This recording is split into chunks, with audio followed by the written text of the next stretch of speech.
ആ വർഷം മാനന്തവാടി ബ്ലോക്ക് പഞ്ചായത്ത് ഭരിച്ച UDF ആണ്. ആ കാലത്ത് അതിനുവേണ്ടി ശ്രമം നടത്തുകയും അന്ന് ഇവിടുന്ന് ഒരു 1200ഓളം ആളുകൾ അദ്ദേഹത്തിൻ്റെ ചരിത്രമൊക്കെ അറിയാം. അന്ന് 1200 ആളുകൾ മുന്നോട്ട് നിന്ന് വെലങ്ങാട് വരെ നടക്കുകയും അത് തിരിച്ചു വരികയും അന്ന് ഞങ്ങൾ പങ്കെടുത്ത ആളുകളാണ്.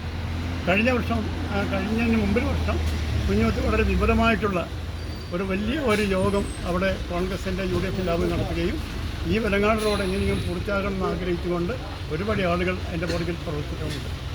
അപ്പോൾ ഞാൻ പറഞ്ഞു വരുന്നത് എത്ര വർഷങ്ങൾക്ക് മുൻപ് തന്നെ 200 വർഷങ്ങൾക്ക് മുമ്പ് തന്നെ ഈ റോഡ് നടക്കണം എന്നുള്ള ആഗ്രഹത്തിൽ വയനാട്ടിലെ ജനങ്ങൾ, അതേപോലെ വെലങ്ങാട്, അതുപോലെ തന്നെ വടകര തുടങ്ങിയ കുറേ പ്രദേശത്തെ ആളുകളൊക്കെ ഈ പരിപാടിയുമായി ബന്ധപ്പെട്ട് പ്രവർത്തിച്ചിട്ടുണ്ട്.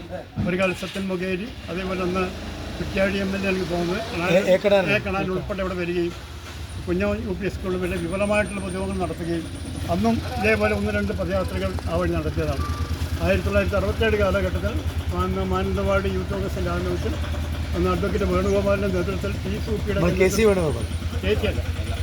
അഡ്വക്കേറ്റ് വേണുഗോപാൽ ഇവിടെയുള്ള അതേപോലെ തരുമണുള്ള PSUP അന്ന് യൂത്ത് കോൺഗ്രസിൻ്റെ ഭാരവാഹികൾ അന്ന് ഒരു 10-70 ആളുകൾ ഈ വെലങ്ങാട് ചുരം വഴി നടന്ന് വെലങ്ങാട് വരെ വരികയും ചെയ്തു. വയനാട്ടിലേക്കുള്ള ഏറ്റവും എളുപ്പമുള്ളൊരു വഴിയാണ്. കാരണം 9 കിലോമീറ്റർ. ഞാനൊക്കെ ഒരു 5 പ്രാവശ്യമെങ്കിലും ആ വഴി നടന്നു പോയതാണ്.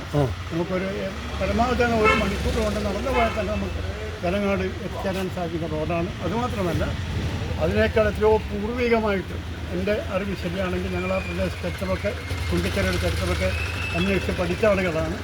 അതിനേക്കാൾ എത്രയോ വർഷങ്ങൾക്ക് മുൻപ് നാദാപുരം അതേപോലെ തുടങ്ങിയ പ്രദേശങ്ങളിൽ നിന്ന് കുഞ്ഞത്തേക്കുണ്ടായിരുന്ന മുഴുവൻ കുടിയേറ്റങ്ങളും ഉണ്ടായത് ഒരു പരിധിവരെ ഈ വെലങ്ങാട് വഴിയായിരുന്നു.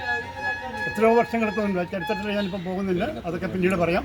വളരെ വിപുലമായിട്ടുള്ള ഒരു കുടിയേറ്റം ഉണ്ടായത് അന്ന് ഈ വെലങ്ങാട് ചുരം വഴിയാണ് ഇങ്ങോട്ടേക്ക് ഉണ്ടായിരുന്നത്. ഇതൊക്കെ ചരിത്ര വസ്തുതകളാണ്. അല്ല, അന്ന് നിങ്ങൾ തൊണ്ടർനാട് പഞ്ചായത്തിൽ താങ്കൾ മെമ്പറായിരുന്ന സമയത്ത് ഇത് പഴശ്ശിരാജ റോഡ് നാമകരണം ചെയ്തല്ലോ ഈ പാതയ്ക്ക്. അതെ, അത് ഇപ്പോഴും നിലവിൽ പഴശ്ശിരാജ റോഡ് മാറിയിട്ടില്ല. ഇല്ല, മാറിയിട്ടില്ല. അത് പഞ്ചായത്ത് രേഖയിലുള്ള കാരണം ഞങ്ങൾ അന്ന് MD കുര്യാക്കോസേട്ടൻ പ്രസിഡൻ്റായിരുന്നു. മറ്റുള്ള ഇബ്രാഹിം ഉൾപ്പെടെ പൂങ്കൻ അബ്ദുള്ളയുടെ ഞങ്ങൾ ഉൾപ്പെടെ KR അച്ചപ്പൻ ഉൾപ്പെട്ട ബോർഡാണ് അന്ന് പഞ്ചായത്ത് ഭരിച്ചിരുന്നത്.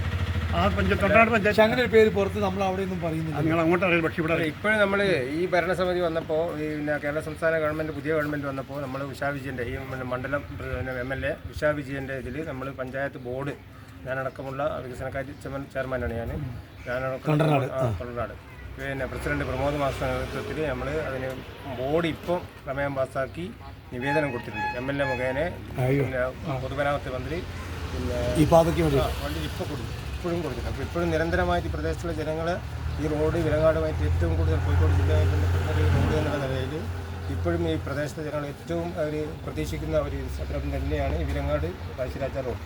അതിനുവേണ്ടി ഈ പ്രദേശത്തുള്ള ജനങ്ങൾ എന്തിനും തയ്യാറാണ് എന്നുള്ള ഇതിൽ തന്നെ ബോർഡും പ്രത്യേകിച്ച തീരുമാനം.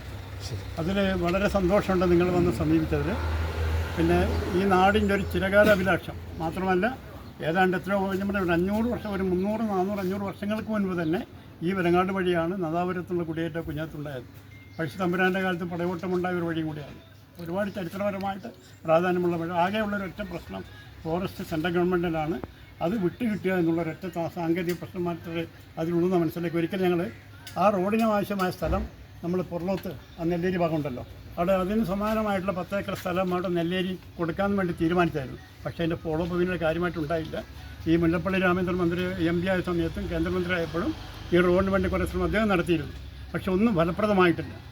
ആകെയുള്ള സാങ്കേതിക പ്രശ്നം ഫോറസ്റ്റാണ്. അതിൻ്റെ സാങ്കേതികമായ ഒറ്റ പ്രശ്നം അതിലുള്ള നിയമനമാണ്. അതിന് സമാനമായിട്ട് ഭൂമി കൊടുക്കാൻ തൊണ്ടർനാട് തന്നെ അതിന് സമാനമായ ഭൂമി കൊടുക്കാൻ ഇവിടെയുള്ള നമുക്ക് തരിശ് ഭൂമികൾ കണ്ടെത്താൻ വലിയൊരു പ്രശ്നമില്ല. അന്ന് കണ്ടെത്തിയതാണ്. പക്ഷേ ആകെ വേണ്ട ഈ ഒരു ശ്രമം എന്ത് ചെയ്യണം, നമുക്ക് നടത്തി കിട്ടണം. അതിന് വളരെ സന്തോഷം നിങ്ങൾ തന്നതിൽ. ഞങ്ങളൊക്കെ 1967 മുതൽ തുടങ്ങിയ ശ്രമത്തിൻ്റെ ഒരു കഥയാണ് നിങ്ങൾക്ക് കേട്ടത്. കുഞ്ഞികൃഷ്ണൻ മാഷാണ് നെരുവൽപ്പുഴയിലെ UP സ്കൂളിൽ 35-36 വർഷത്തോളം വർക്ക് ചെയ്ത് അവിടെ HM ആയി 2 വർഷം പഞ്ചായത്ത് മെമ്പറായിരുന്നു. തൊണ്ടർനാട് പഞ്ചായത്ത് മെമ്പറായിരുന്നു. അവിടുത്തെ 36 വർഷത്തോളം അവിടുത്തെ അധ്യാപകനായിരുന്നു. HM ആയിട്ട് വിരമിച്ച ആളാണ് അദ്ദേഹം. ഞങ്ങൾക്ക് കഥ പറയുകയായിരുന്നു. ഇനിയും നമുക്ക് നോക്കാം എന്തൊക്കെ കഥകളാണ് ഇനി കിട്ടാനുള്ളത്. ഓരോന്നോരോന്നും പഠിച്ചുകൊണ്ടിരിക്കുകയാണ്. ശരി.